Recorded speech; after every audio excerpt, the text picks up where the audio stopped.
3 سنوات مرت على اعتقال هذا الرجل الباسم المحب للحياة. ولكني أنا أحب الحياة وما زال لي فيها أرب وعندي فيها طموحات وفيه فقرات كثيرة ما كملتها، وإن كنت أعرف أنه كل اللي رحلوا كما قال وحاجات من عاش لا تنقضي.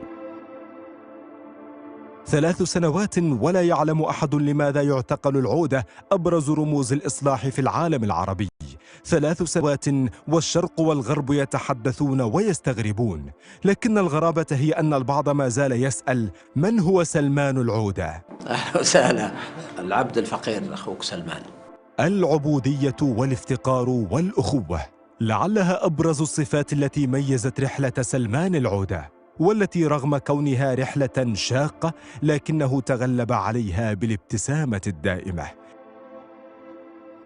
أعتز بأن أعظم ثوابتي هو إيماني الراسخ العميق بالله سبحانه وتعالى، وحبي له وحسن ظني به، وأنني أضع كل همومي وآلامي ومعاناتي حينما أسجد بين يديه.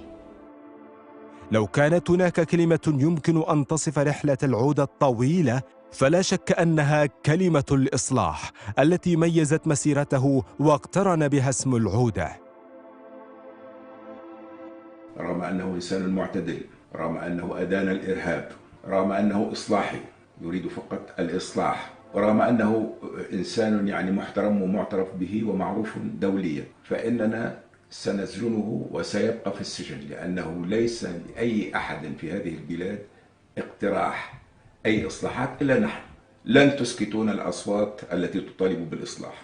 وهذه مهمة الأنبياء عليهم الصلاة والسلام، كما قال خطيبهم شعيب: إن أريد إلا الإصلاح ما استطعت وما توفيقي إلا بالله عليه توكلت وإليه أنيب.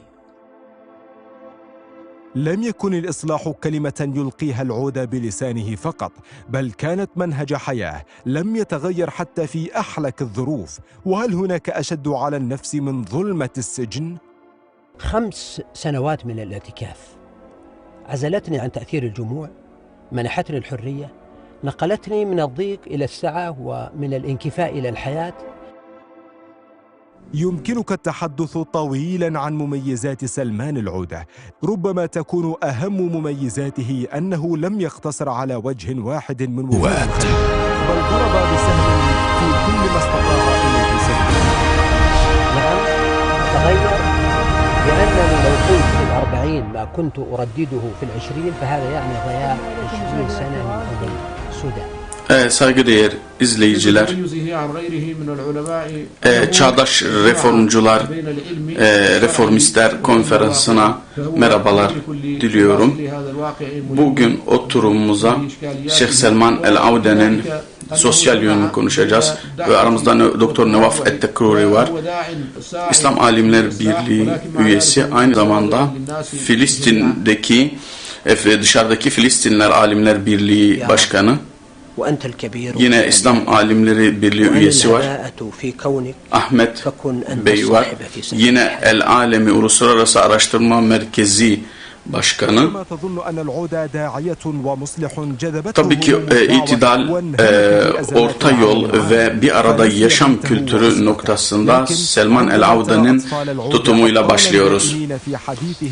Bismillahirrahmanirrahim. Salatu vesselam Efendimiz'e, Hazreti Muhammed'e, ailesine, sahabelerine olsun.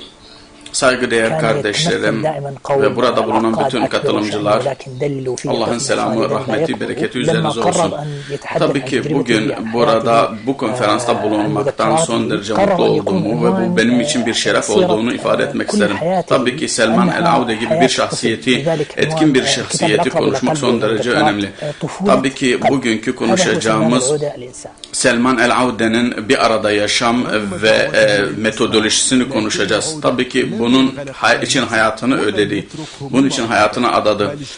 Bu 8 dakikalık bir süre ancak normalde yetmez ama olabildiğince seri bir şekilde bu kısaca değineceğim.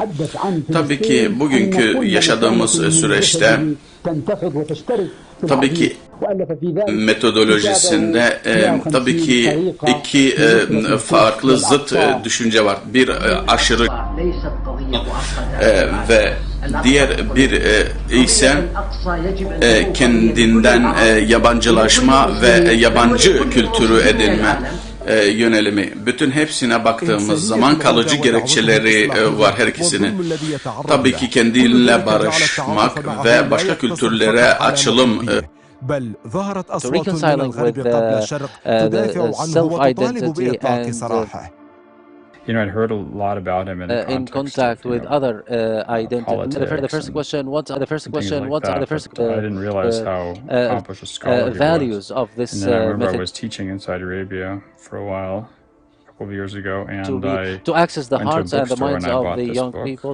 And this paper will talk about that through answering research, the following Ce qui research m'a frappé lorsque j'ai eu le privilège de faire la connaissance de Salman Alodah, c'est que c'était une personnalité qui était au carrefour de deux trajectoires militantes. La première, c'est que, bien sûr, le cheikh a été l'un des premiers, dès le début des années 90, à dénoncer l'absolutisme, l'autoritarisme du régime saoudien et la mainmise américaine sur le royaume, mais il a été également très tôt et de façon Sheikh Salman Alodah, and what were the core of Mr. Salman preaching, and what are the main the core values in the educational methodology of Sheikh Salman Alodah, and what are the influential characteristics in the methodology of Salman Alodah. The paper is trying to answer these questions about through the descriptive methodology of the quantitative research, quantitative analysis from the papers and interviews that we have from Salman Alodah. First of all, the civilized values of in the methodology of Sheikh Salman Alodah. And again, it is not easy to summarize all of that. When we talk about the educational value of Salman Alodah methodology, we need to go back to the principle of values in the mind of Salman Alodah. Salman Alodah agrees with those who believe that the terminology of values is an unbiased term. So honesty honesty is a value, and lying is a value. So it's not about.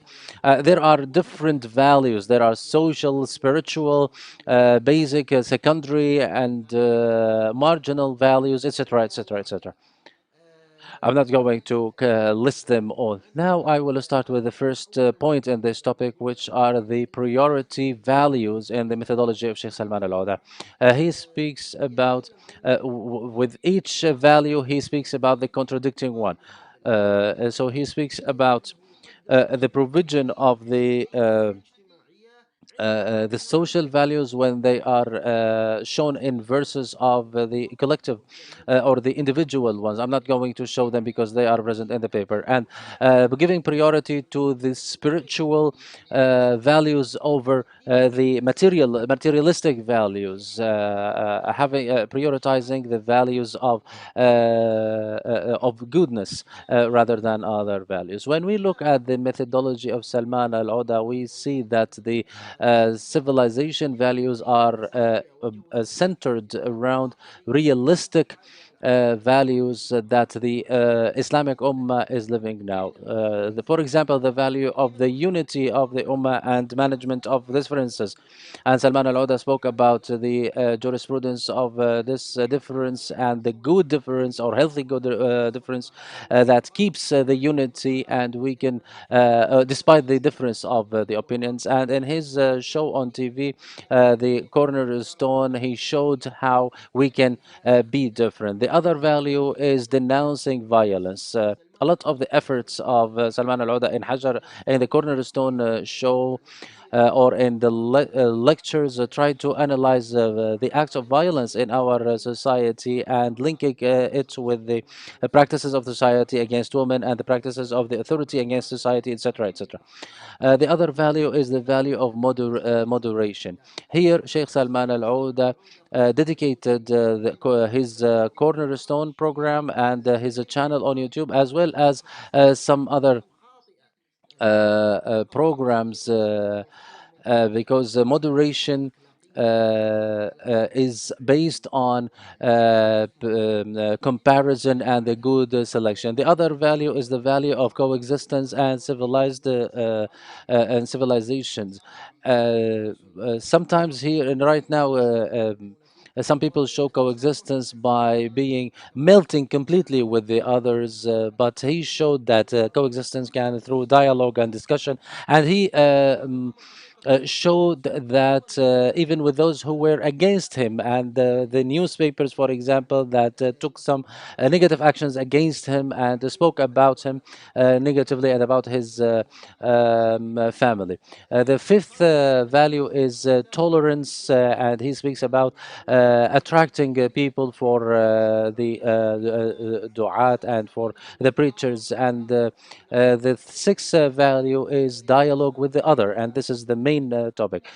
Topic number two now here, the influential characteristics in the methodology of Salman al-Auda. Followers and antagonists of Salman al-Auda agree that he has a lot of popularity among people and people love him, all thanks due to God, but they have differences in explaining those characteristics.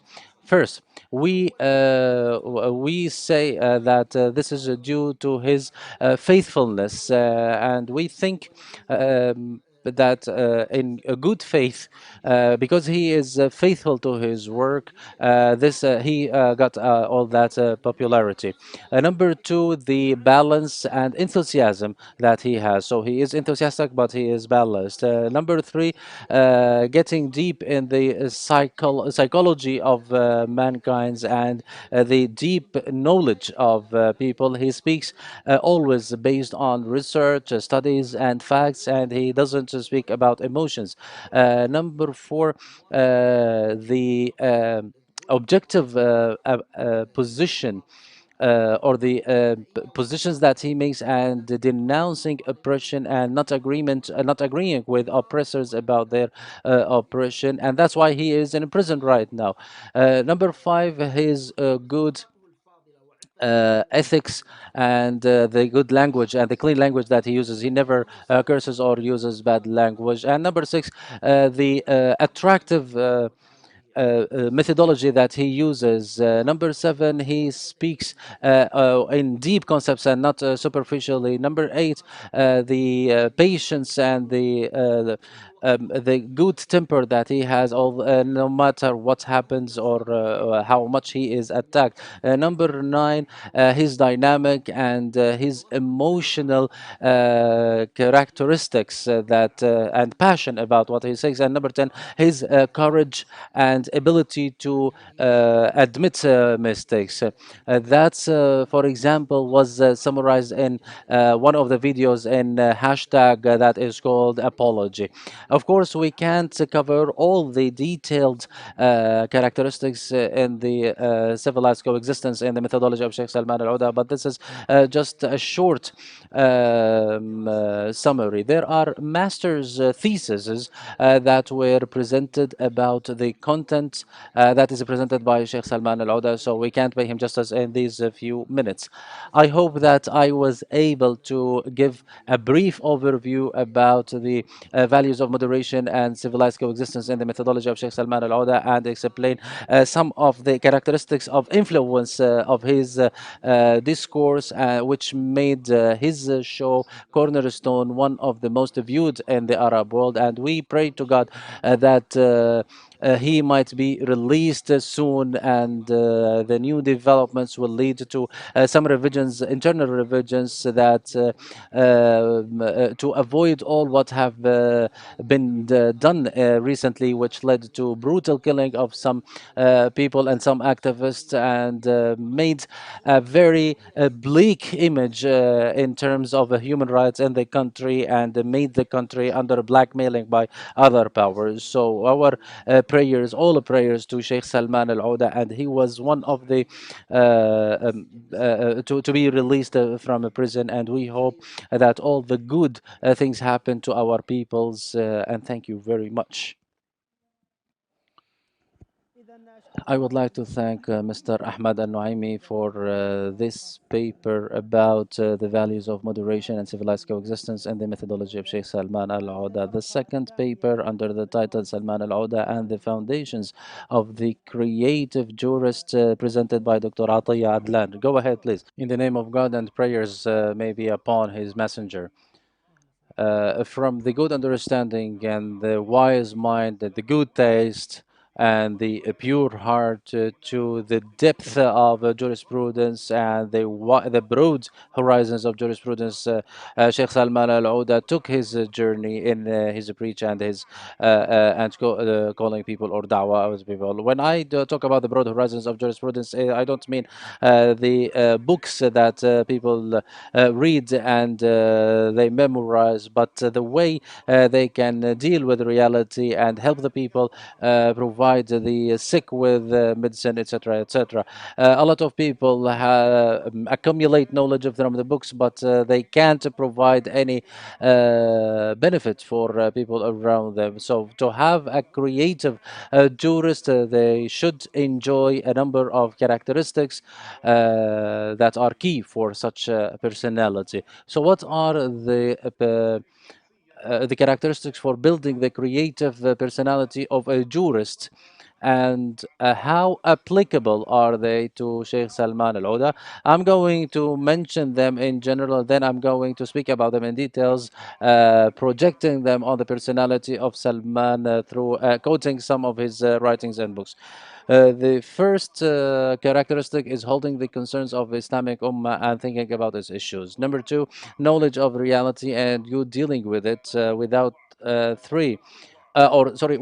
being crushed under the reality nor ignoring this reality. The third is the sound academic source or scholarship source and the healthy jurisprudent discourse. Four, following the correct methodology. Five, relying on the well-established scholarship facts. Six, impartiality and fairness and without being bias to a school or of thought or a sheikh. And number seven, independence and objectivity all the time. You will start with the first characteristic, holding the concerns of Islamic Ummah and thinking about its issues. So the influential jurisprudent is the one who works on the concerns of the Muslims, and Salman Al Auda has always been talking about the concerns of the Muslim society, and his lectures and works was about those issues, whether the political, sociological, or socioeconomic ones. And we can see that from the titles of his lectures, for example, the Da'iyah and the community, extremism, normalization, in addition to so many titles that show how the person was really interested and really concerned about the issues of the Islamic Ummah. The topics that he was also talking about after he was released from a prison, and the books as well. So, for example, after immediately after the Arab Spring, he wrote a book about the revolution, tackling the religious questions about revolution under the title "Questions about the Revolution."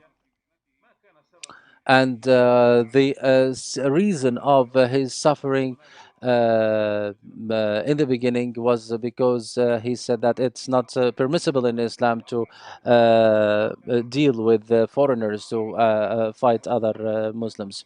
In terms of knowledge of reality and dealing with it, Sheikh Salman Al Auda, may Allah release him soon, he was really knowledgeable about the political issues and had a lot of knowledge on the modern uh,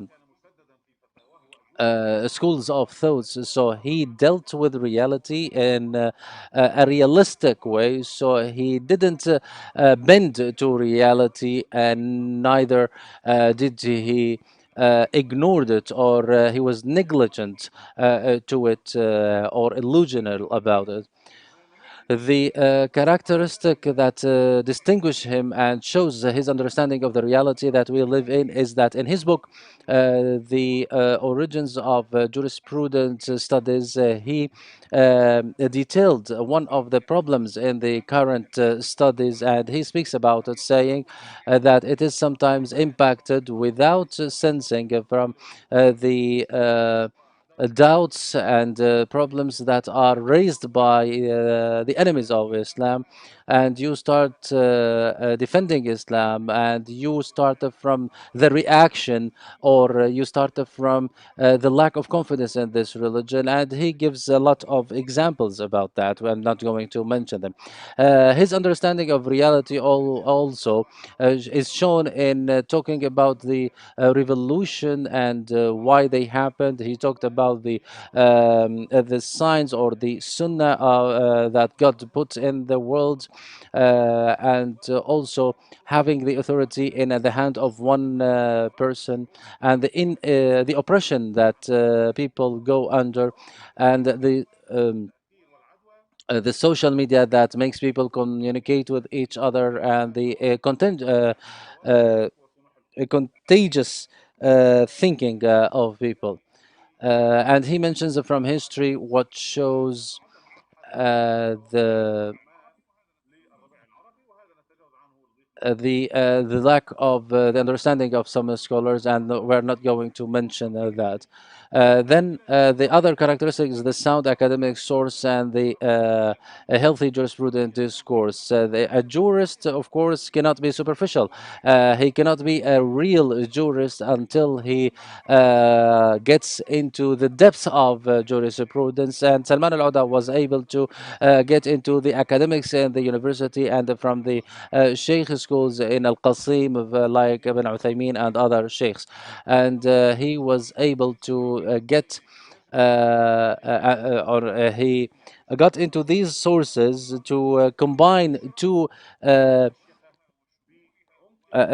different schools. He got into the world of academia with all of its methodology and the tradition schools of the sheikhs, from which he got a lot of religious teaching. He was really strong, and for example, his explanation of Bulugh al-Maram book maybe is even better from other explanations, although there are a lot of books, whether in giving references to the hadiths that are mentioned there, or the projection on reality. I'm not going to give you a lot of examples for the sake of time. Among those characteristics as well, the examples that he has in Bulugh al-Maram book, you can see them there. Now, the fourth characteristic is following the correct methodology. A lot of people know the correct path, but a few people study well, and the difference is about the methodology that is followed. Some people read whatever comes under their hand, or they depend on some of the digital books or some online teaching without having any systematic learning. So this gives a personality that is not orchestrated well, and that is not well formulated.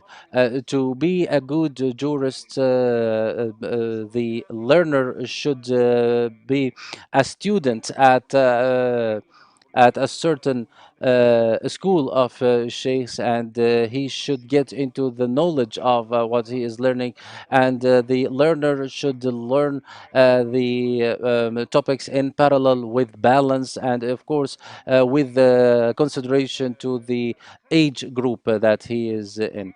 The fifth characteristic is relying on the well-established scholarship facts. The scholar, of course, mature better and better when he gets more and more learning and knowledge in order to see and to look at the concerns of his ummah. And here we move to the sixth characteristic, which is impartiality, fairness, and being not being biased to a school of thoughts. And Sheikh Salman was criticized in one of his books, and he defended Sheikh Al Ghazali, and he said that Sheikh Al Ghazali defends the Sunnah, and he answers to those who denounce Sunnah. So he had in his book the people of Quran and the people of Hadith, and in that part he responded to those who call themselves Quranic people who don't believe in Al Hadith, and he also quotes that people cannot be able to make the key practices of Islam like prayer, fasting, zakat, and pilgrimage without believing in the Sunnah and the Hadith. So he defended Al Ghazali, although he was under attack by some people. The seventh characteristic is independence and objectivity. And the continuous revision that he makes, some issues he used to say that they are not permissible in Islam, but after a while he would revise himself and he would say that it is permissible without fearing anything. So he was really independent. He was not fearing anyone, and this is the method of the great people. And for example, his political position, although he likes Ibn Uthaymeen and Ibn Baz, but when they allowed the seeking the help of the Americans to fight Saddam, although he likes him and he loves those two sheikhs, he denounced that, and he and very recently, when he spoke about the problem about Qatar and Saudi Arabia, he quoted the Quranic verse that if two groups of the people fought, so you have to seek to reconcile them. So Sheikh Salman Al-Oda enjoys all these characteristics that create the creative jurist personality that is useful and influential in the Ummah, and whose impact remains long after he departs. Um, so as I said, that he was able to deal with reality in a good well, the sound academic background, following the correct methodology, relying on the well-established scholarship, facts, impartiality and fairness, and his independence and objectivity. All of these points were enjoyed by Sheikh Salman Al-Ouda, and I hope that I didn't past my allocated time. And finally, I pray for my Sheikh and my dear brother, the scholar Salman Al Auda, to be released, and all other detainees, and to be awarded with a great hasanat and awards in this life and in the after. Thank you very much. Thank you very much, Dr. Atiyah, for your paper about showing the foundations of the creative jurist in the personality of Mr. Salman. We will go back to you with some of the papers, but first we are going to listen to Dr. Nawaf Al-Takruri about Salman Al-Oda and the Palestinian cause. And here I remember that all the programs of Sheikh Salman, whether on TV, Palestine has always been there. For example, his program on Al Majd TV, there was a special episode about Palestine, and he spoke about the ways that can be followed to support Palestinians. Dr. Takruri, over to you. Be in the name of God, all praise be to God, and the prayers and the blessings upon His Messenger Muhammad and all his followers and companions, and who continue jihad till the day of judgment, any kind of jihad. And of course, the jihad of scholars is saying the truth and being righteous all the time. And I pray to God that Dr. Salman Al-Auda and his brothers and fellow people be released from prison, who are paying the price of saying the truth and saying the right, despite the risks that is entailed in that, and they are being sent. And unfortunately, we are in a time where the scholars are sent to prisons, whereas they should be at the forefront, providing advice and guidance to the people not to be put in a prison. And imprisoning them is one of the worst tragedies on our ummah. When a scholar is imprisoned, it's not only a wrongdoing against the scholar, but it is a wrongdoing to the entire ummah. My paper is about the position and the numerous positions of Salman al-Auda towards the Palestinian cause. In fact, this issue cannot be covered in a few minutes or in one paper, or a discussion that is briefly presented. It needs to a more elaboration.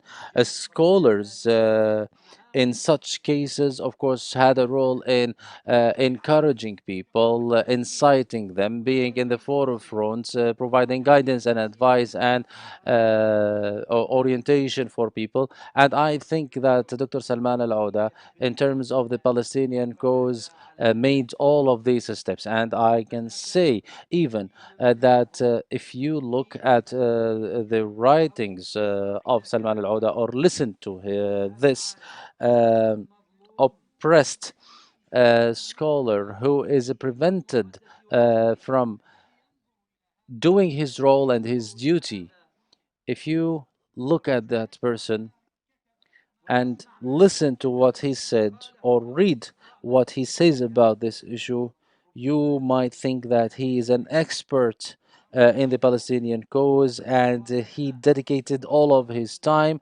uh, on this cause. Although we have heard about him a while ago, about his work in jurisprudence, his methodology, his work in media and social issues. And if we talk about his da'wah activity, we can see that he had a lot of efforts there. But if we look at each one of those aspects, we might think that Sheikh Salman was dedicating all of his effort and time for that aspect. When I speak about the stances and the words of Salman Al Auda and holding the cause of Palestine in the heart of Salman Al Auda, I think that he was distinguished amongst the scholars. And of course, a lot of scholars are similar to him, thank God. And this the goodness in this ummah will continue forever.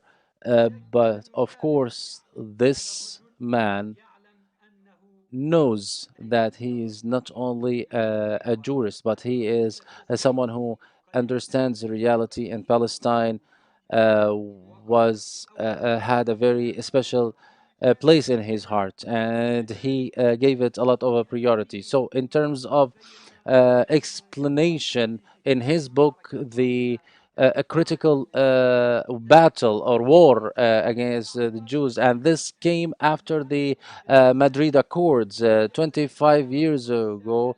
Uh, he said that I can't, of course, I can't give you an entire image. I advise you to read that book. I might make some quotes, and I can't convey how this man was concerned about this issue and the awareness that he has about this cause. and about the nature of this enemy who wants to humiliate this ummah and its dignity. So this book speaks about when it speaks about what the Zionists want. Although it was written 25 years ago, it describes the reality that we live in today, and the Zionists want to their entity to be recognized, because this will relieve them from the burden that they have, and they are doing a lot of things to push Arabs to normalize with them and to reconcile with them. Unfortunately, right now, the although while Sheikh Salman Al Oda is in a prison, they are making a lot of advancement, but hopefully they will not achieve what they want. However, Sheikh Salman says that the Zionists want to break the isolation they have in the world by the recognition of Arabs to them.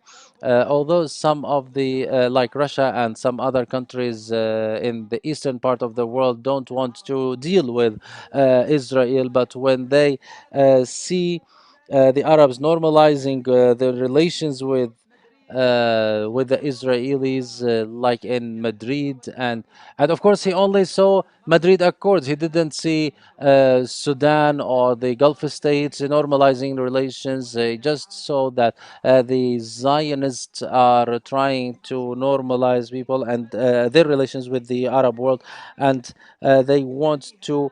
That's how Sheikh Salman says in his book that this entity wants to show the Arabs that there is a common enemy that should be fought together. That's how Sheikh Salman talked about 25 years ago, which shows that he has a really deep vision. Thank you very much for speaking about this topic and the position of Palestinian cause in the heart of Salman al-Oda. I think Sheikh Salman in media has spoken a lot about Palestine, and he demanded all the time of Islamic families or Muslim families to communicate with the Muslim families inside Palestine to support them. I have a question now to Mr. Ahmad Al-Shayba Al-Nuaimi. Mr. Ahmad, Sheikh Salman spoke a lot about treating the spirit and dealing with the reality of Muslims to get into a better way. Do you think that this is due to the awareness of the Sheikh that the disputes amongst Muslims are fabricated and they will do them no good?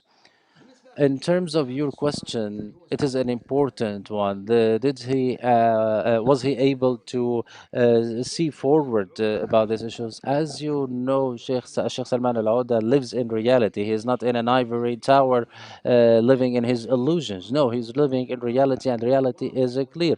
Of course, there are some groups that are investing in these disputes and differences, but in his book, which is the ethics of difference. This is a very distinguished book, and people can read it to know exactly what Sheikh Salman Al Auda thinks. Sorry, the name is How to Be to Have Disputes or to Have Differences. In one of the chapters of the book, in the fourth chapter, he says, how can we be different?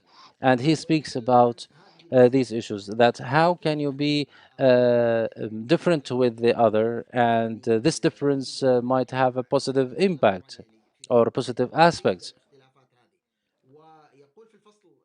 And he says in the chapter, the third chapter, he explains the reasons of those differences.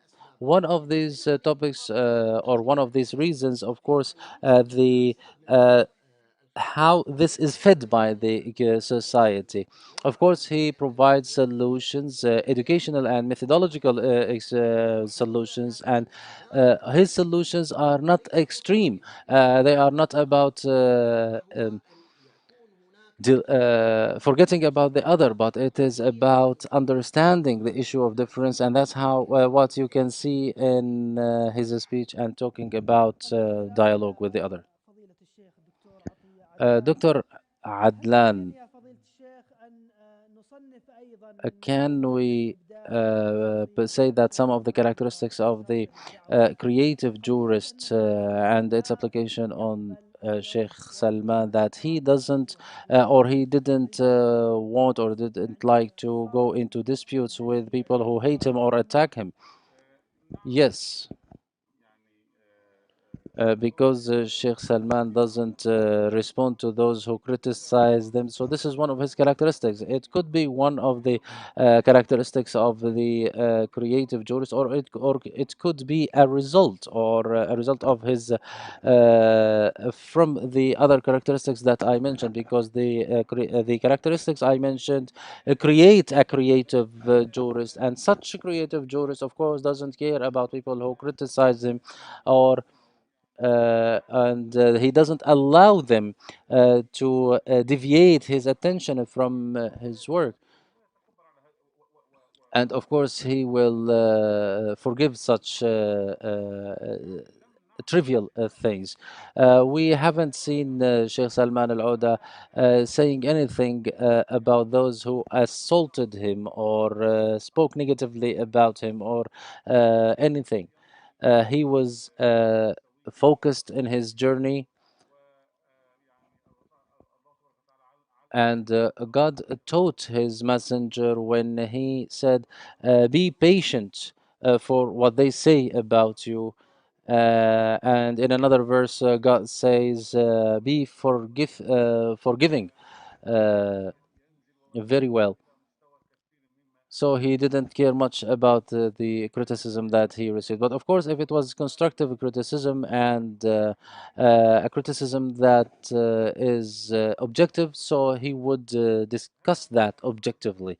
So this is one of the characteristics of the genuine scholar or genuine jurist. I remember a personal experience, and he was attacked by some figures, and I asked him, why don't you respond to them? And he said, let them say whatever they want. At the end of the day, only the correct thing will prevail.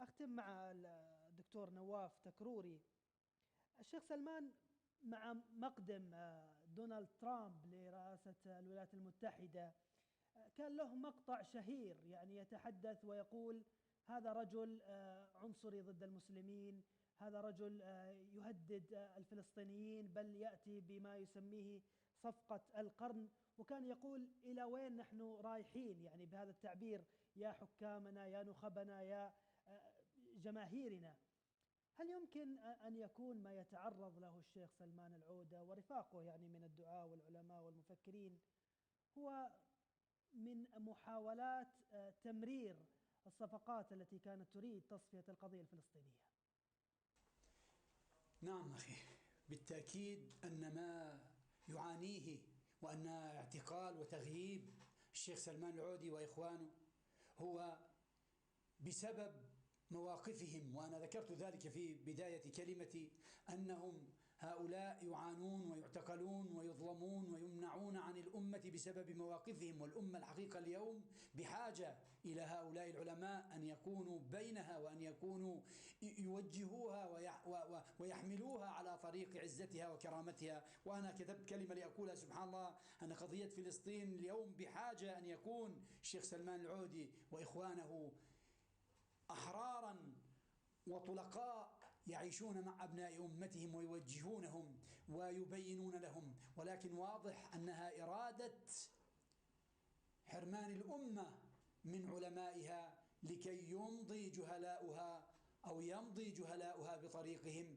ويمضوا ما خطط لهم، ربما لا يكونوا هم الذين يخططون لذلك.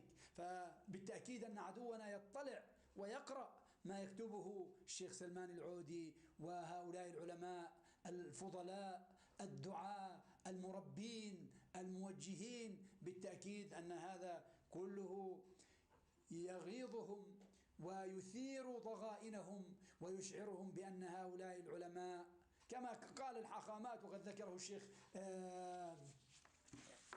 سلمان فرج الله عنه وهو يبين للشباب ويوعيهم، فكيف أنهم يقولون هؤلاء الحاخامات أنه إذا استمر ارتفاع الأذان، يقول إسحاق بيريتس أحد حاخاماتهم يقول في موعظة دينية: إذا استمر ارتفاع الأذان الذي يدعو المسلمين للصلاة 5 مرات في اليوم في القاهرة وعمان والرباط فلا تتحدثوا عن السلام.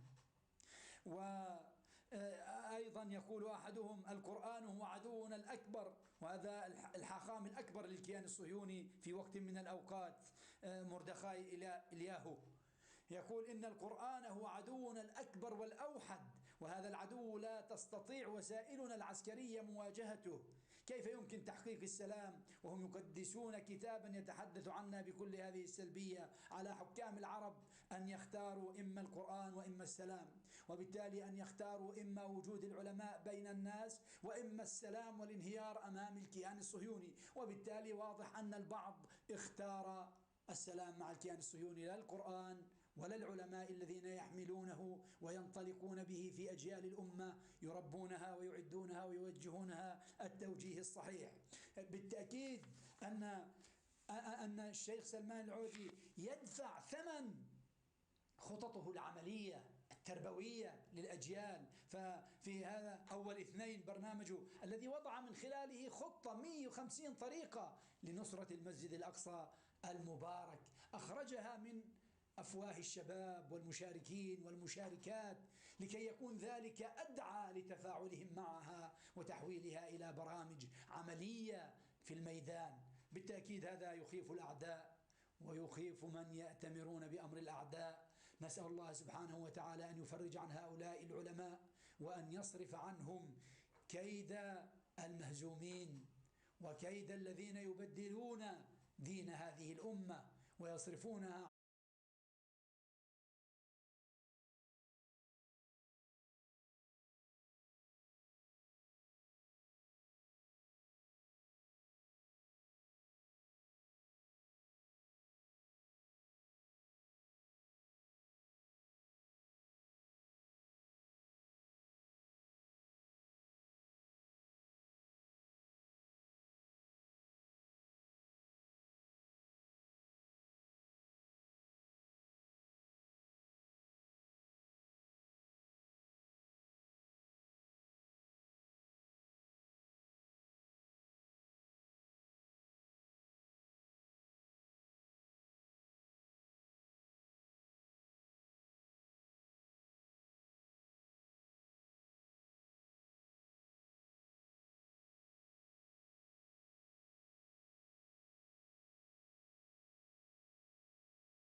كثير من شعوب العرب والإسلام حقيقة تعيش حالة من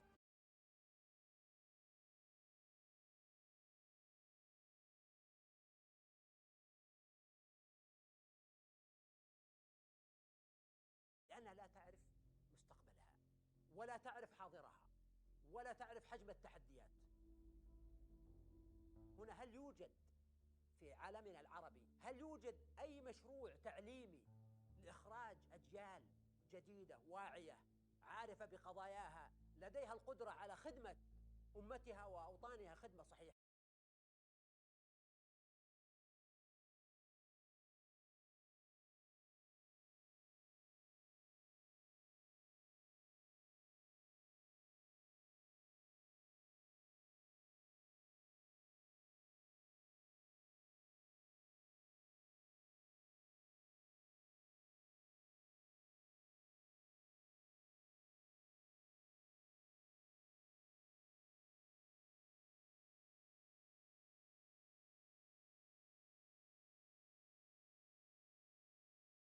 ويتوفرون عليها وهناك أعمال عظيمة، هذا غير موجود.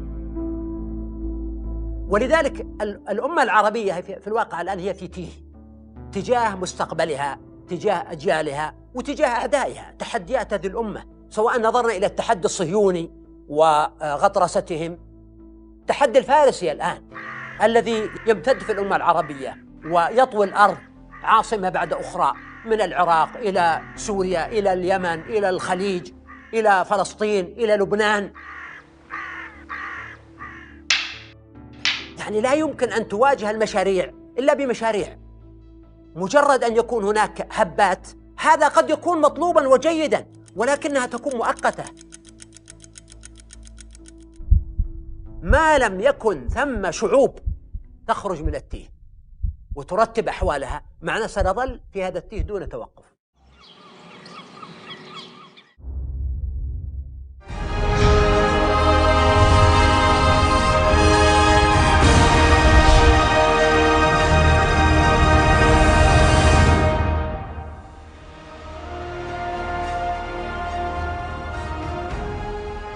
Welcome again, dear audience, to the Conference of Modern Reformers and the third panel in this conference, which discusses the thought and jurisprudence of the methodology of Salman Alodah. And I would like to welcome a number of speakers. We have Dr. Abdul Ali Al-Muttaqi, a professor at the Faculty of Sharia, Ibn Zahr University in Morocco, and Dr. Huzaifa Akash, an Islamic researcher and director of the Ruya Institute for Thought, and Dr. Muhammad Al-Mukhtar Al-Shanqiti, professor of political thought at Qatar University, and Dr. Fatih Okumush, a professor of jurisprudence at Kahraman Marash University. I will start with Dr. Abdul Ali Al-Muttaqi, and his paper is under the title "The Politics Question in the Reform Project of Sheikh Salman Alodah." Thank you very much. In the name of God, and all the blessings and the prayers of God be upon His Messenger Muhammad. I would like to say, peace be upon you, with all due respect for your capacities and names, and in this conference. My paper is titled "The Politics Question in the Reform Project of Sheikh Salman Al-Auda, Methodological Entry Points." The question of politics is a complex and multi-layered question in terms of the ambiguities and the problems that it entails.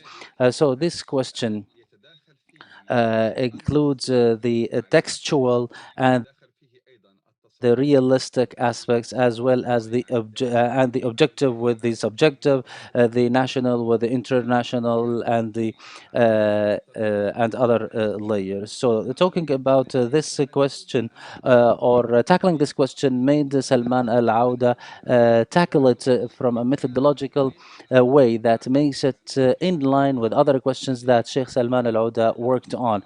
So the question of politics is a sub question amongst other questions that that Sheikh Salman worked on in theory, practice, and setting or establishing the foundations for them. So this question is correlated with other questions that Sheikh Salman worked on.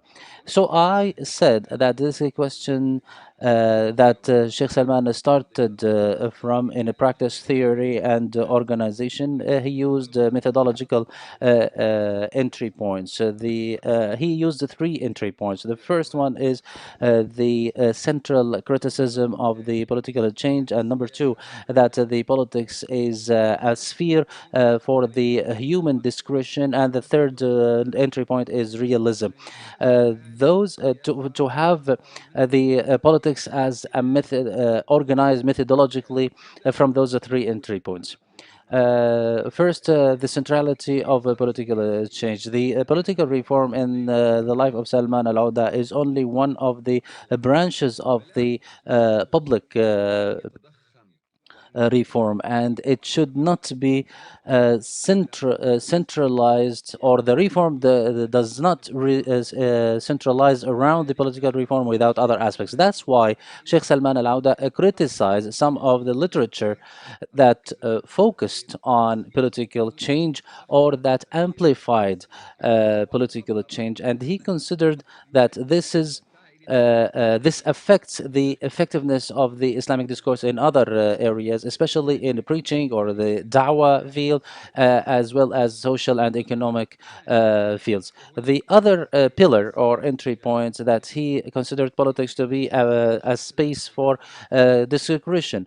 So in politics for Salman Al-Auda, it is not an area of fixed text or worship, but it's up to practice and learning. So he got involved in this modern or tackling politics in a modern way, saying that it is up to the human discretion. So he spoke about issues of democracy, civil state, pluralism, and the separation of powers. And he saw that the politics is a sphere of experience and learning. Everything that all the rules that are mentioned in Quran about politics, they are for purposes and not for fixed in terms of the application. The third pillar is realism, and here I don't mean the realism of submission, but the realism of a vision that includes the what is applicable, what is possible, and what is ethical.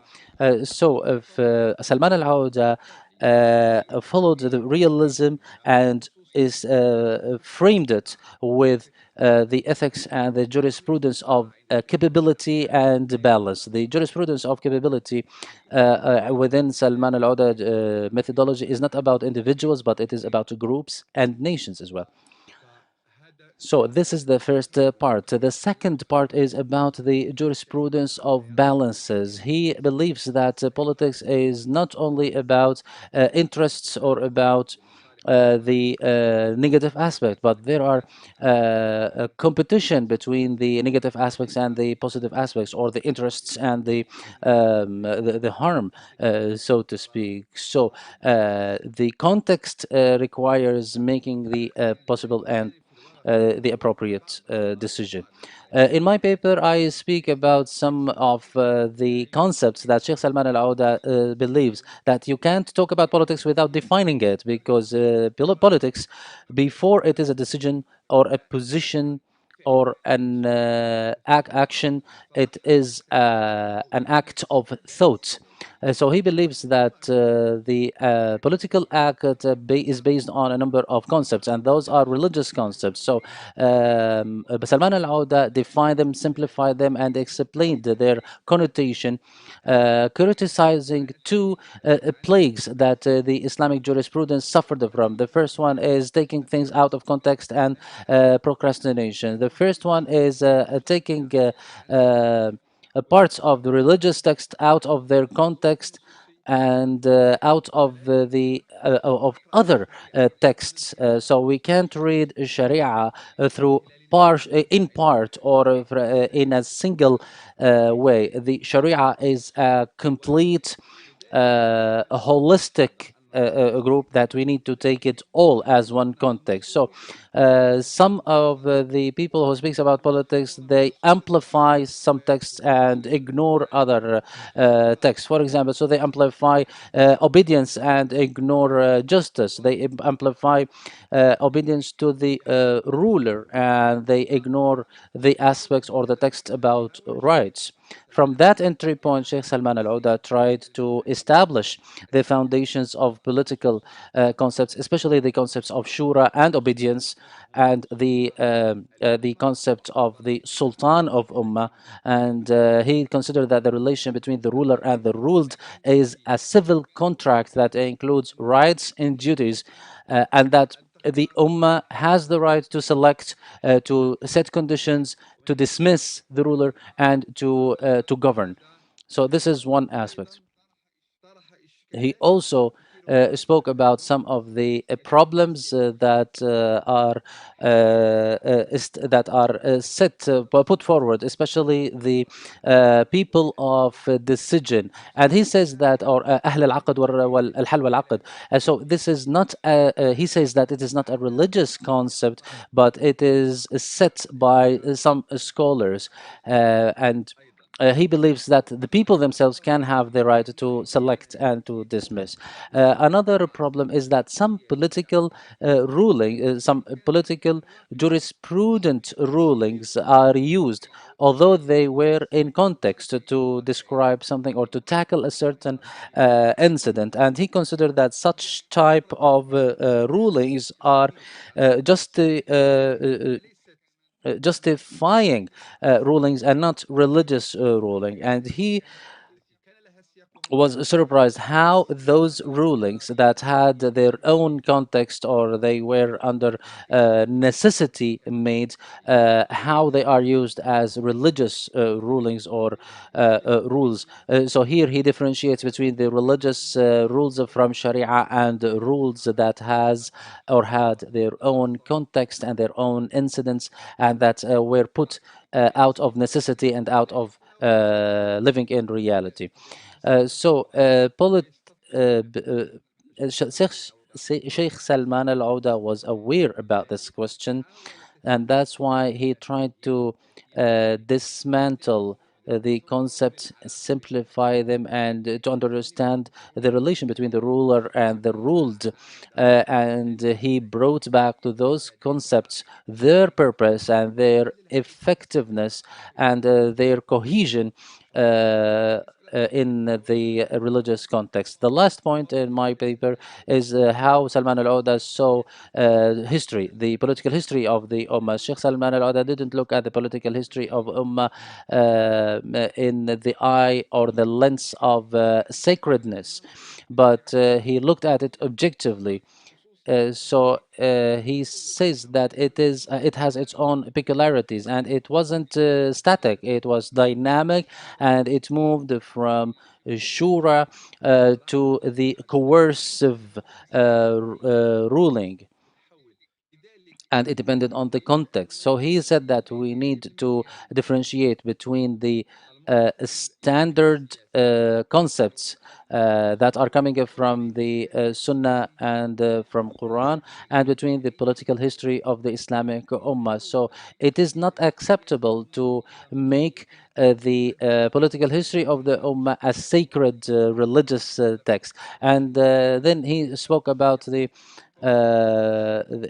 caliphate, the Rashidi caliphate, and he said that the conditions that were available for that period never occurred again, and that it is a period that can be used as a standard or a criteria to learn from and how to apply the concepts of shura, justice, and the promotion of virtue, and how we can learn from that experience how to use those standards in the reality of Muslims today.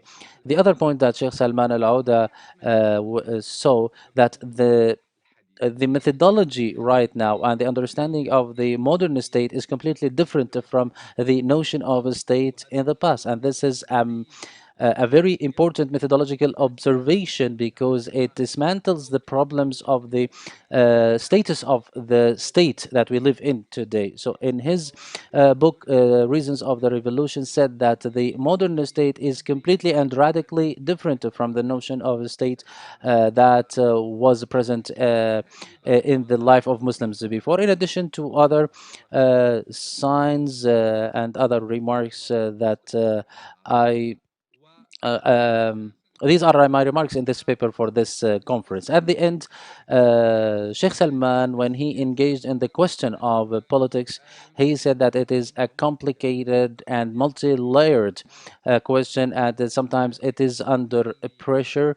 These pressures could be local, regional, or psychological. Nevertheless, he spoke about it, and he tweeted saying that I want to speak freely and openly. Thank you very much, and peace be upon you. Thank you very much, Dr. Abdel Ali Muttaqi, for this valuable word. And now we move to Dr. Huzaifa Akash, the second paper with the title The Revolution's Jurisprudence for Sheikh Salman Al-Audah's Life through his book Questions of the Revolution. Peace be upon you.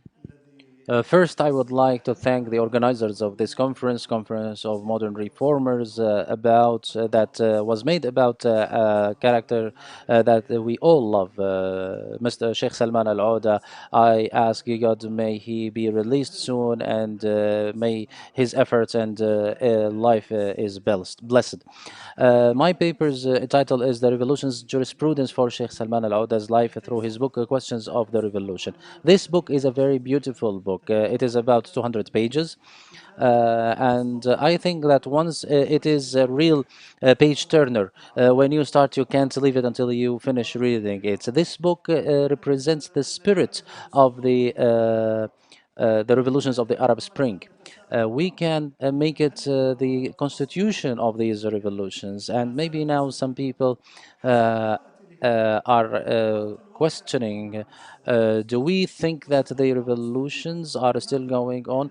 Through reading that book and reading the reality, I would say yes, the revolutions are still going on, and they will continue to be there, because the causes of the revolution are still there, and as long as they will be there, so the revolutions will continue, and we will have a second and third and a fourth wave of revolution until people achieve their demands. And that's what Sheikh Salman mentions in his book. In one part, he says that the tyrants and dictators rely on the fact that the people will break down under the security fist. But if we look at the revolutions of the world, we see that for example, the European revolutions, where their states changed from totalitarian and backward states into the modern state, we see that their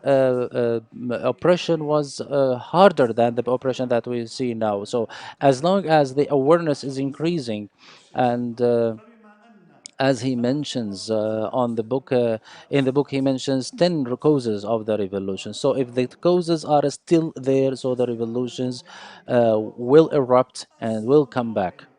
Sheikh Salman mentioned that the Europeans were way worse than where we are today. Nevertheless, there were several waves of the revolution until they achieved their or fulfilled their rights, and our peoples will not stop until they achieve their demands. I will start quickly about the main issues in this book. In the first chapter, he speaks about that people need to be calm and to disengage the idea of the different concepts. And he in chapter 2 he said that some ideas are built on topics, and in the past the states were built on tribes and on families. And then when you look at our and the scholarship, he found to have consensuses amongst our nations that are not appropriate. For example, that the ruler should be from Quraysh, and this is not religious and not appropriate. And he finds that, and then he goes into discussing the revolution. And some people or some scholars say that the revolution were not appropriate, but there are revolutions amongst the scholars themselves. Then he speaks about the reform before the revolution, and he means the genuine reform that prevents the revolution. Otherwise, the revolution, although they will have a very high price, and despite all the harm that they cause, but the main purpose and the main advantage that these revolutions want to achieve are way larger than the harm that may happen. So if there is real reform, people wouldn't have gone to revolution, and needless to say, they wouldn't use weapons or arm themselves with the simple weapons to fight for their rights. Then he speaks about the the history and how other nations revolted and our peoples are revolting as well. Then he disengages the concept of revolution and the concept of fitna or strife, and he says that sometimes the revolution sometimes is confused with the chaos that comes after in the aftermath of a revolution, including, for example, murders, killing, and imprisonment. But there are revolutions that were successful, just like the Abbasid time, which came out of a revolution.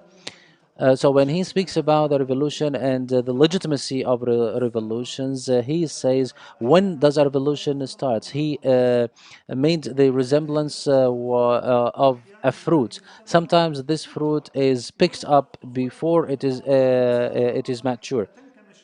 So sometimes, and those the revolutions sometimes, or this fruit remains on the tree, although it is ready and ripe for being picked up, then it dries out and on the tree, and the revolution is like that. So I believe the book is very informative, and it has solutions for a lot of the problems that people can see in this issue.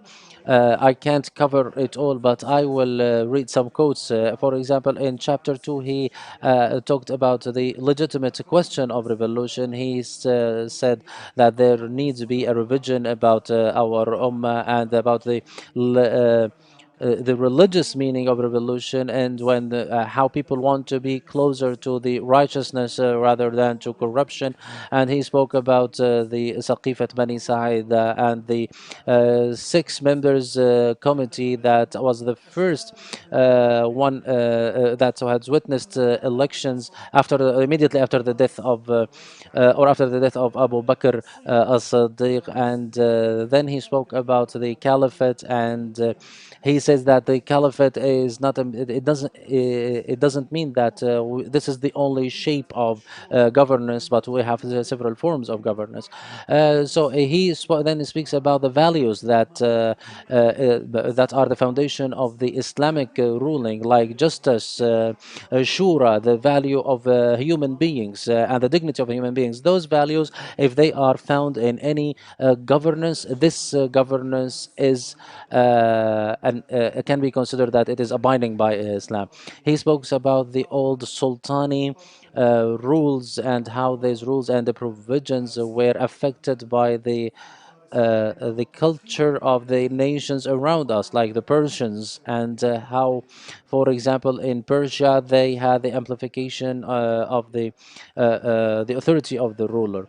And then he speaks about democracy, and he answered or refuted the problems that are raised about democracy, and he also spoke whether the decision can be made only by the people of decision, like Ahl al-Hal wal-Aqd, or all the people, and he concludes that it is for the all people to select and to make decisions. And he also spoke that people should be at the forefront and should be aware to maintain their revolutions and not allow these revolutions to be deviated from their main purpose. He spoke about the application of Sharia, and he rationalized that notion.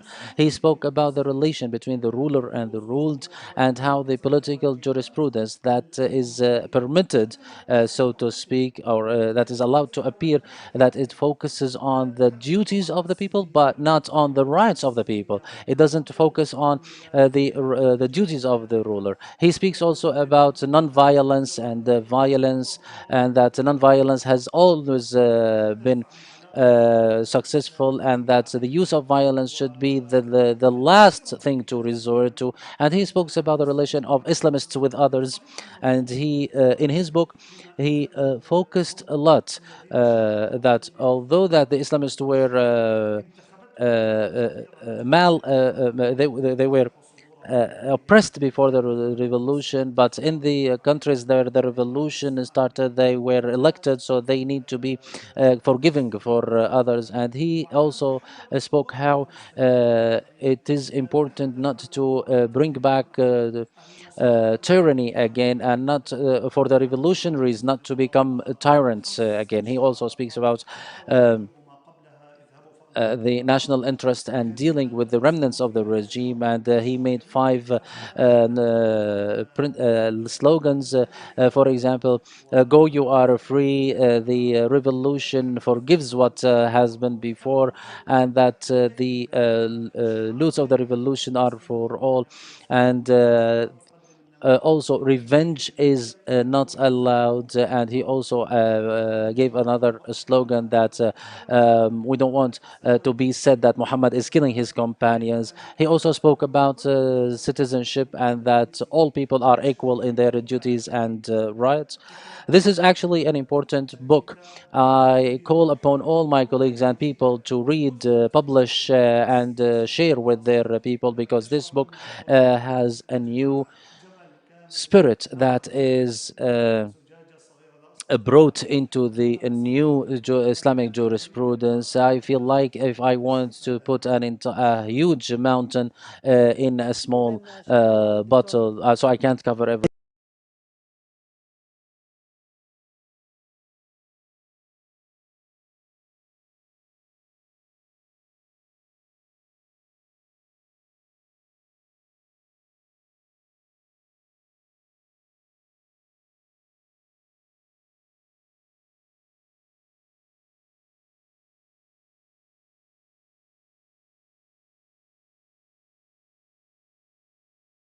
عكاش على ما قدم. والشيخ سلمان بالطبع كان الكتاب سنة الثورة كتاب مهم، وتم منعه أول صدوره في معرض الكتاب، ولكنه بثه على شبكة الإنترنت. الآن إلى الورقة الثالثة مع الدكتور فاتح أكمش، أستاذ الفقه الإسلامي في جامعة كهرمان مرعش، وهي بعنوان مؤسسة الشورى عند الشيخ سلمان، فليتفضل.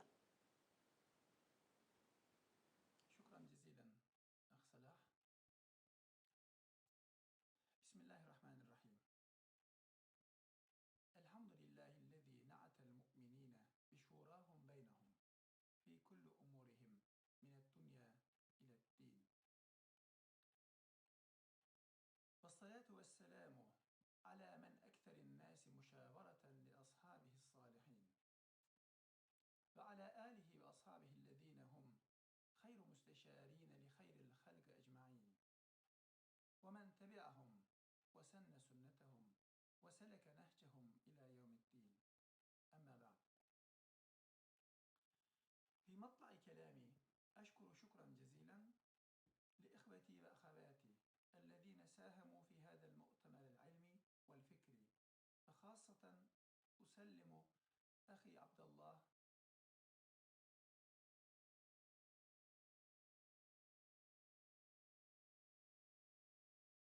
الابن البار لأبي المجاهد، والأخت فايزة المناضلة التركية من أجل الحقوق والحريات لكل البشر. اخترت موضوع الشورى في حديثي عن الشيخ المعتقل المجاهد الذي لم يسكت حتى يسكت، هو الذي نطق كلمة حق عند سلطان جائر، هو فقيه من طراز شمس الأئمة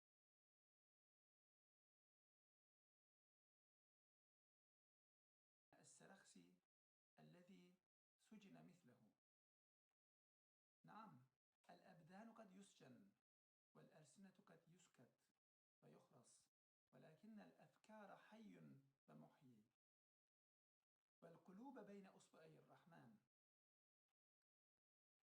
اخترت موضوع الشورى في مساهمتي في هذا المؤتمر عن الشيخ سلمان العودة، لأن مؤسسة الشورى هي الحد الفاصل بين العدل والظلم في الساحة العملية، سواء كان اجتماعيا أو سياسيا أو شخصيا أو عائليا أو اقتصاديا.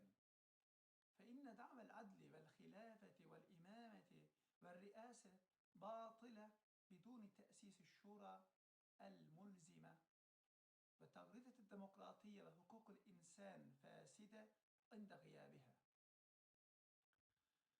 الشيخ سلمان في المعتقل الآن، وسبب سجنه هو نفس أسباب سجن وتعذيب واستشهاد علماء هذه الأمة مثل الإمام الأعظم أبو حنيفة النعمان والإمام أحمد بن حنبل وإمام مالك. هذا السبب نفس سبب الثورة المضادة لأعظم ثورة وأكبر انقلاب شاهدها التاريخ البشري في عصر السعادة. هذا السبب هو إلغاء سنة الشورى واستبداله بأسوأ بدعة، ألا وهي الاستبداد. Eliminate Shura and replace it with the worst thing that humanity have seen, which is totalitarianism or dictatorship. Yes, dictatorship is the worst creation that was found in Syria, and that which brings people back from Islam to backwardness, to the trap of backwardness and jahiliyyah. It brings people from the heavens to the hell fire. And the worst thing in the history of life is the counter method to the rational or the Rashidi Caliphate. Our teacher, Mr. Sheikh Salman Alodah, is one of the people who called for a revision and going back to our identity, creating a shura institution, and call for the virtue and dismiss the vice. So our duty is to, or he is a man who spoke against the vice with his own mouth. The Shura institution for Salman al-Oda is based on three issues. I will mention them now. The first pillar is the Shura in the thought of Salman al-Oda, and I will tackle that through his book, The Questions of the Revolution. The second pillar is the how to read the Shura institution in the writings of Salman al-Oda and Sheikh Abdul Salam Yassin, and this is what I'm going to talk about in my paper. The third pillar is looking for the foundations of the revitalization of Shura since the old centuries, from a number of Ottoman writers like Namik Kemal, who spoke about the origins of Shura and the origins of Mashwara, which means consultation as well. So the having as a shura methodology under the Ottoman sultans. In the first topic, or in the first pillar, Sheikh Salman believes that the absence of the shura institutions brought us back to the logic of might, and instead of having they consult their affairs in shura, now they have they confront each other with force, and this affects the system of governance, and it is like and he speaks about, for example, if you have two caliphs, so kill the second one after selecting the first, and also the the politicization of the judiciary and politicization of politics, and some scholars in history and some judges were accused to be blasphemes. I think that Sheikh Salman used the difference to serve the Shura institution. Difference is one of the norms in life, and Prophet Muhammad, peace be upon him, as the best model for all of us and for all of humanity. As Salman al-Auda mentioned, he used that when he mentioned that in his book, How to Be Different. So the examples of difference, even in religious issues, like for example, the time of praying the Al-Asr prayer. And he also, this difference, Sheikh Salman employ it for the benefit of the Ummah. And we can say that the psychological issue of Shura uh, is to have difference amongst people based on the differences of their visions and their interests. So the Shura institution can provide a social and psychological sphere for exchanging ideas. It could have a good and it could have evil. If it has evil, so we can see how much harm is made and limit that according to Salman Alodah. Thank you very much. I don't forget that when Sheikh Salman Al-Auda said that the scholars and the students, when he was a student to Sheikh bin Baz, that it was his idea that Shura should be the method amongst the scholars when they discuss religious issues. Now, the fourth paper, dear audience, is delivered by Dr. Muhammad Al Mukhtar Al Shanqiti, Professor of Political Thought at Qatar University, and with an attractive name, which is the preventive reform in the thought of Sheikh Salman Al Auda's life through his book Questions of the Revolution. Please go ahead. In the name of God, all the praise be to God, and all the blessings and the prayers be upon His messenger. Peace be upon you. My contribution to this panel is under the title Preventive Reform in the Thought of Sheikh Salman instead of Revolution. And in this contribution, I rely on the book of Sheikh Salman that he issued in the beginning of the Arab Spring, which is the questions on the revolution or of the revolution.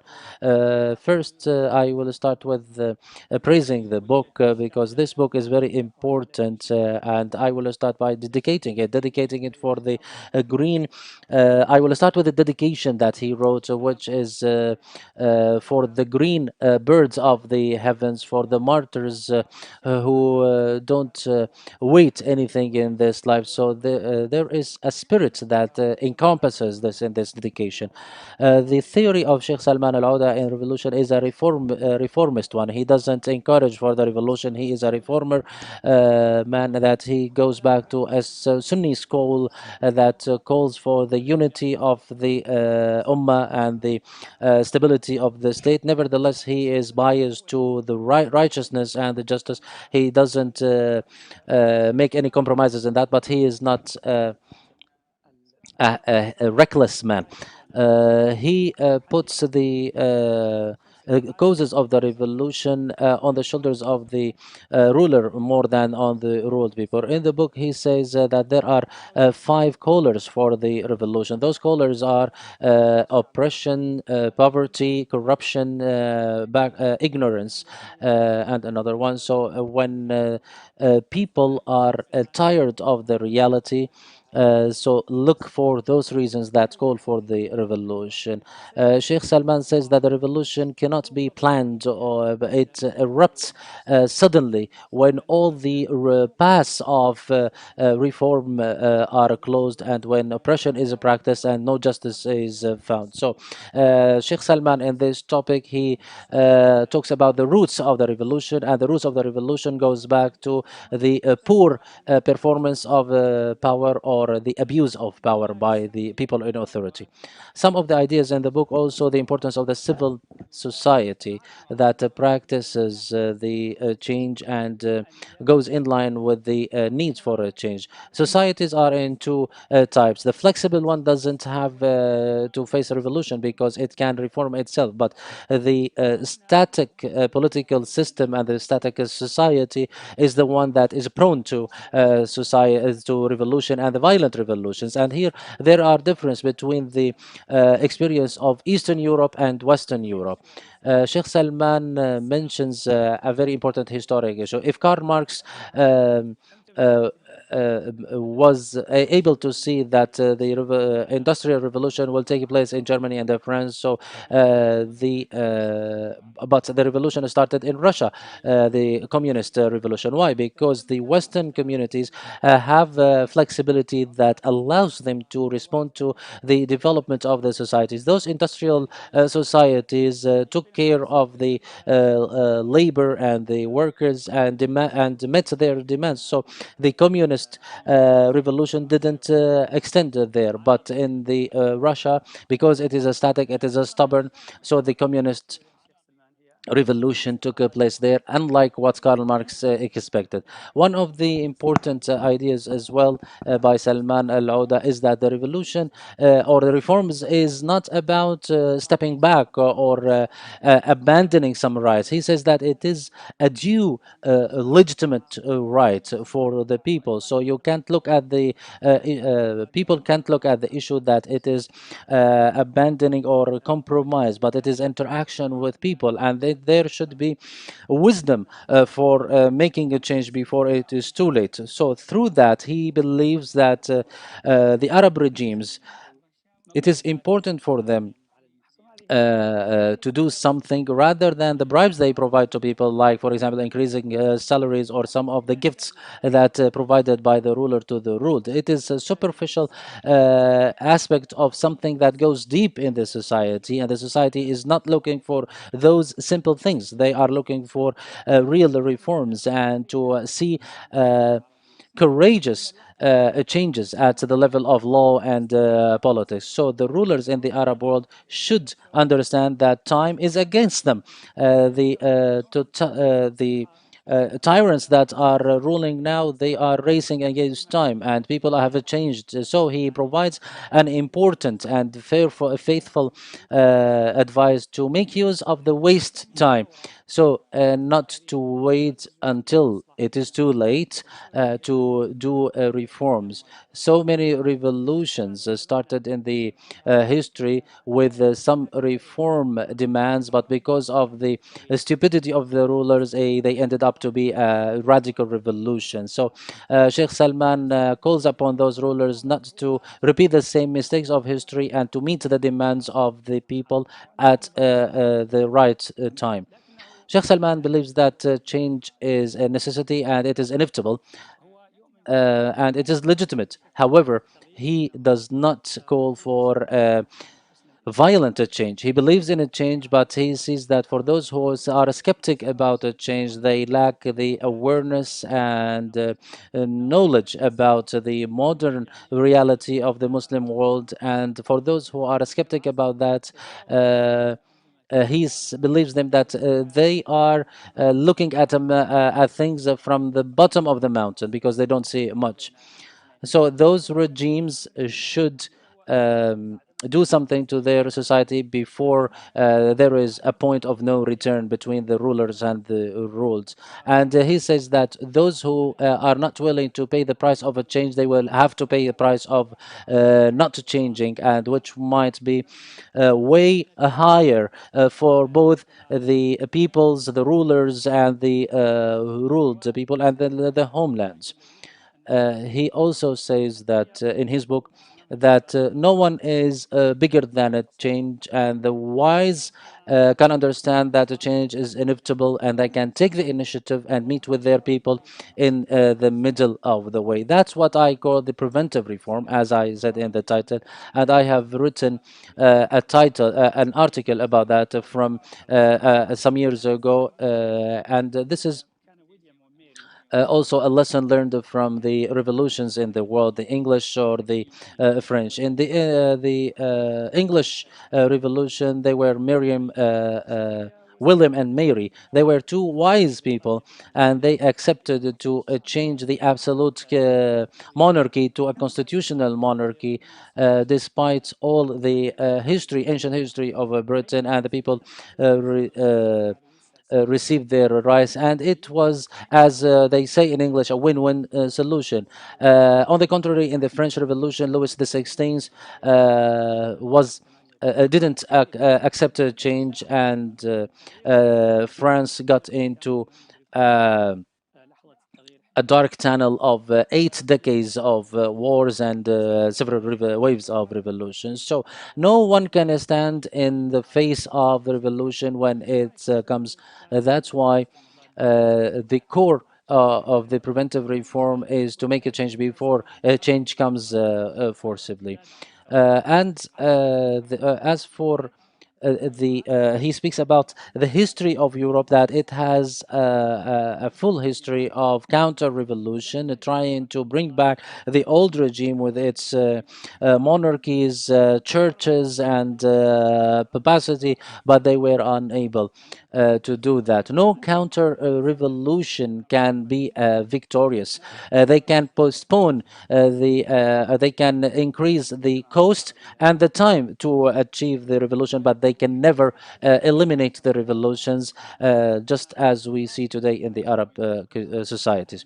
Sheikh Salman also adds a very important religious aspect to that, that the purpose of the Islamic Sharia and the consequences of the Sharia makes Muslim to make sure that change happens at the lowest price and the lowest sacrifices, that the blood of Muslims should not be sacrificed, or the destruction of the Islamic cities and countries. This is something that should be avoided by all means. And from a religious and a humanitarian point of view, we need to avoid that as much as possible. But this is also a duty upon the rulers and the ruled. But those stubborn rulers sometimes push for to do the worst thing.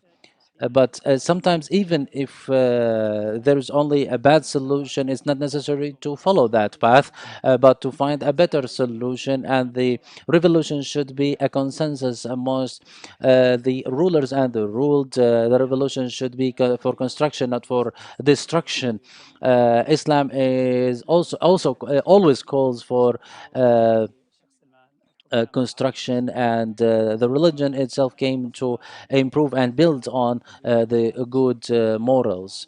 But some rulers in the Islamic world don't understand that the rule of the individual is over, and this is something that is expressed in some poetry by Ahmad Shawqi that says something to the same effect. Ahmad Shawqi said that in the about 100 years ago, and we repeat the same today.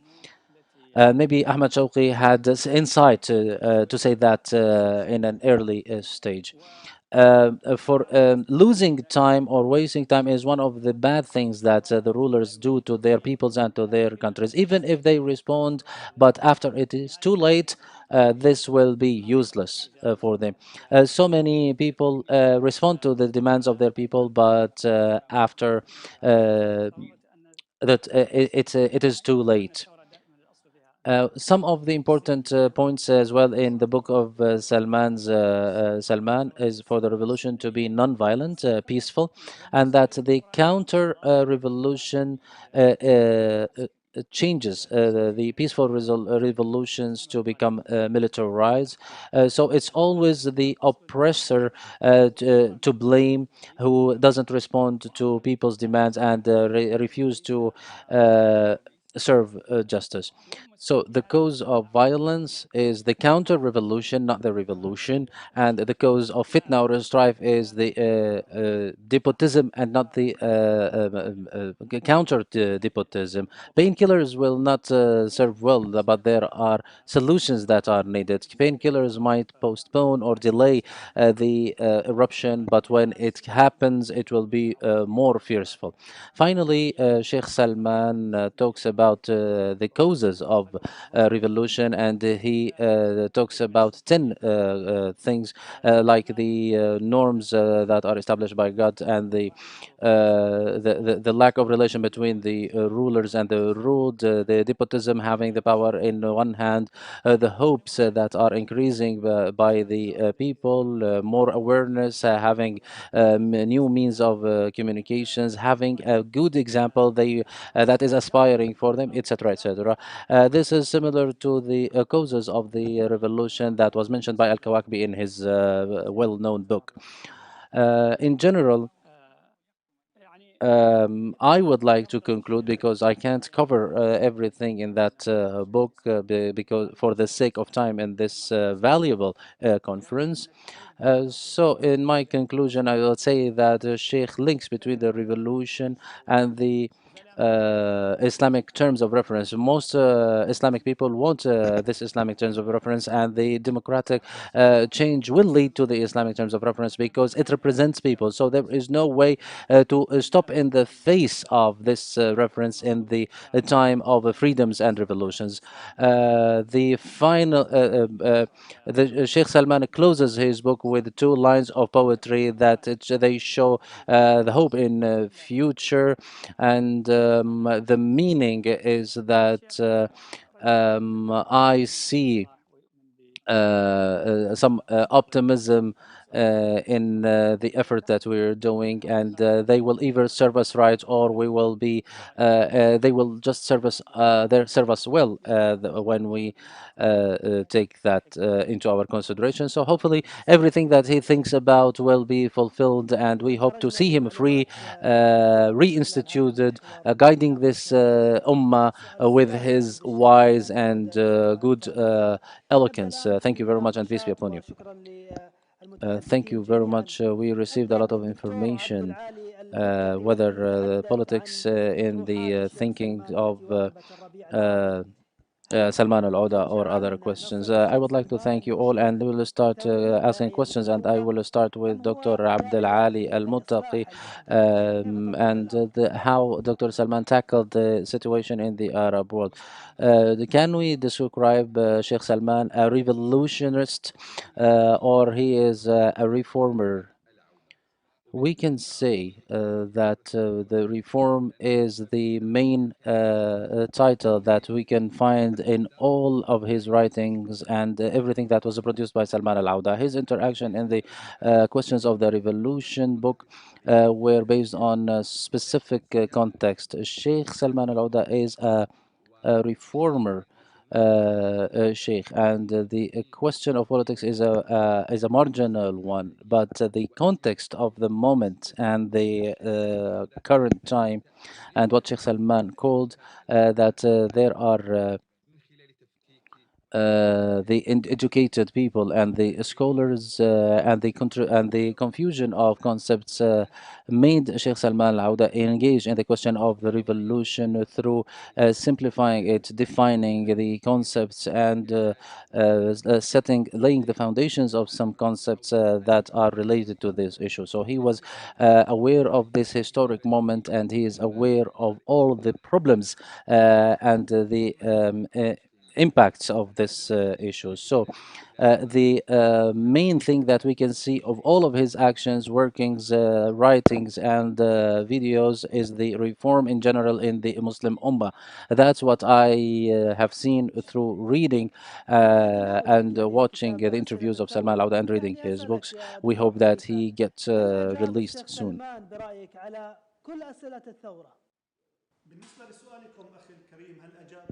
We lost the sound from the source. We can't hear. In terms of your question, so the book Questions of the Revolution answered about the all the questions of the revolution. If we look at the time where this book was written, it was written in 2012 when the revolutions were in their beginning. So I think that they answered, the book answered about 80% of the questions, and that shows us that Sheikh Salman has a long range sight, and of course he is a man who spent his life with the concern of all the issues of Islam and the Muslim society, and he knows how Muslims think. So this book, the questions of the revolution, is directed for the Islamists, and we can understand when you read it that the audience should be the Muslims and the Islamists, and he provides answers. Whether he answered all the questions or no.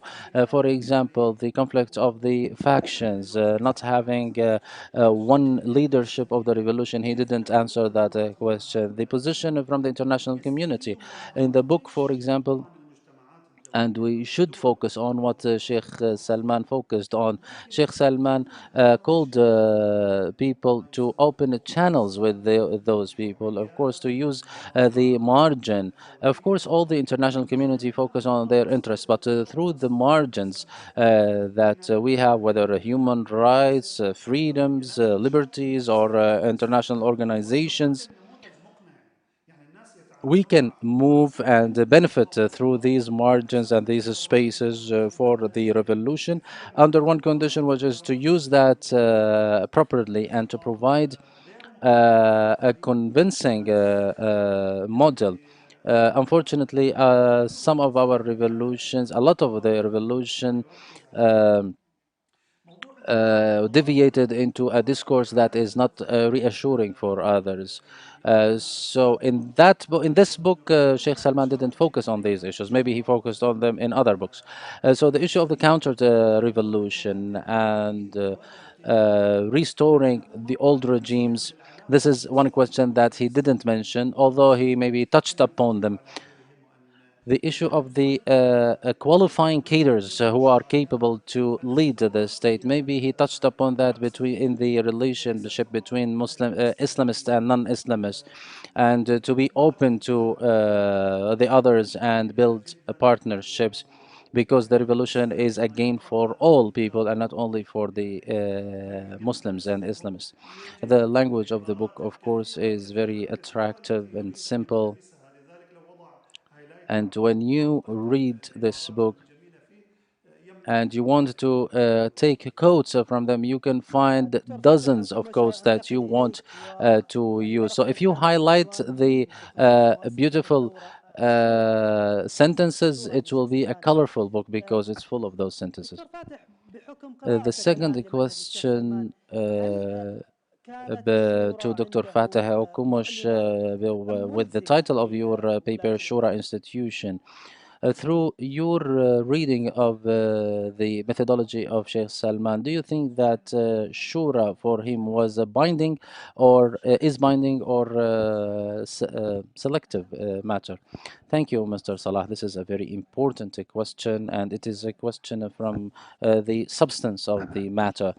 The problem of the shura, whether it is binding or not, it is one of the main issues of controversy in the current time. Sheikh Salman criticizes the lack of the improvement of the shura institutions through the history of Islam, as mentioned by the new historians like Abdus Salam Yassin from Morocco and Rashid Al Ghanouchi from Tunisia. When we go back in the Islamic history, we found that the General Assembly, Assembly turned into institutions like the judiciary, endowment, zakat, al-husba, but we couldn't found the shura institution that is independent institution. He's mentions this problem through these words. We found a lot of controversy about the bindingness of Shura through the Quranic text and the Sunnah text and the practice of the Rashidi Caliphs, which is about the selection of the Caliph and everything below that. So, whether the Shura is binding or not, the actions of the companions show that it is binding. Just like Al-Jassas has said, and Sheikh Salman quotes something from the jurisprudence Al-Jassas. It is a must, and the purpose of a shura is to work on what was agreed by the people involved in a shura. A shura is one of the main issues of Sharia and the rules of Islam. And if you don't, and those who don't consult with the knowledgeable people in religion, they should be dismissed.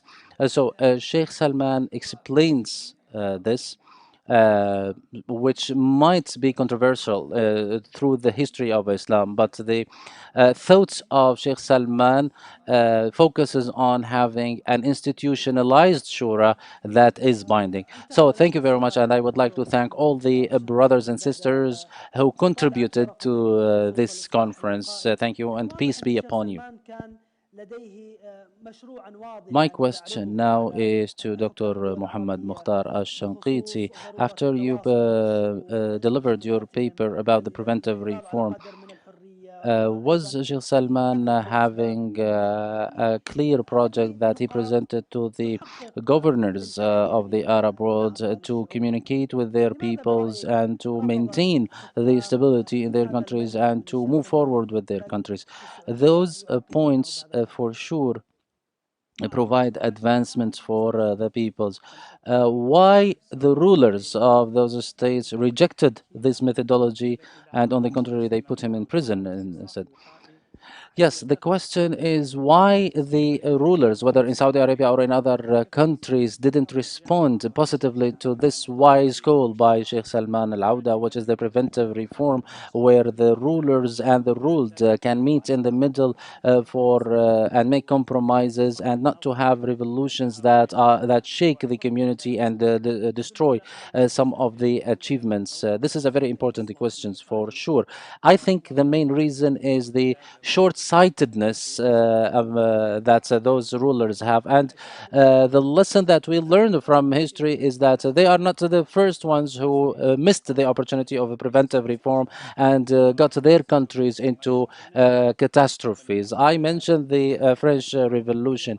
Usually, for the French Revolution, people see in them that the fall of the Bastille prison and the killing of Louis XVI and Marie Antoinette, but they don't. But the people forget that in the beginning, they didn't. The revolution didn't want to topple the ruling family, and they didn't want to have a republic. It just wanted to have a constitutional monarchy, similar to the British system. In Britain, the constitutional monarchy was built in 1688, which means it was 100 years before the French Revolution. So the French looked at that model and they wanted to have reforms within the monarchy that is ruling France, to have the dignity of the people, and the monarchy remains in a place. The ruling family remains with its all prestigious status in the country. That's what they wanted. But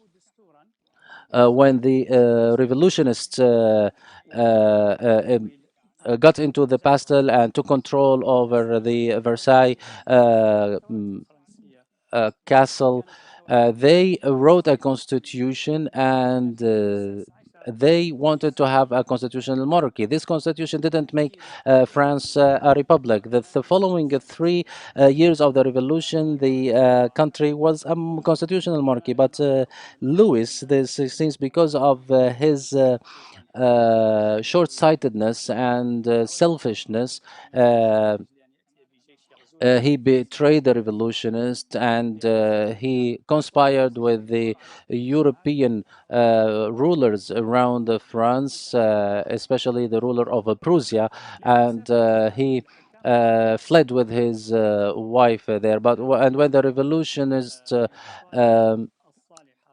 captured him on the borders while he was fleeing. The issue or the matter ended up with his head gone, and Marie Antoinette was killed as well. And I believe that our rulers are missing the opportunity like that. When they lose, when they don't hear this call of the gradual change and the wise change, they look at those reformers that they are calling or inciting people for change and or for revolution, and they try to remove or eliminate the moderate Islamic movements that call for the moderate change and the gradual change, and this leads to the disengagement between the rulers and the ruled, and the emergence of radical groups like ISIS or other groups. I believe this is the reason. So political selfishness and short-sightedness amongst the rulers, whether in Saudi Arabia or in other Islamic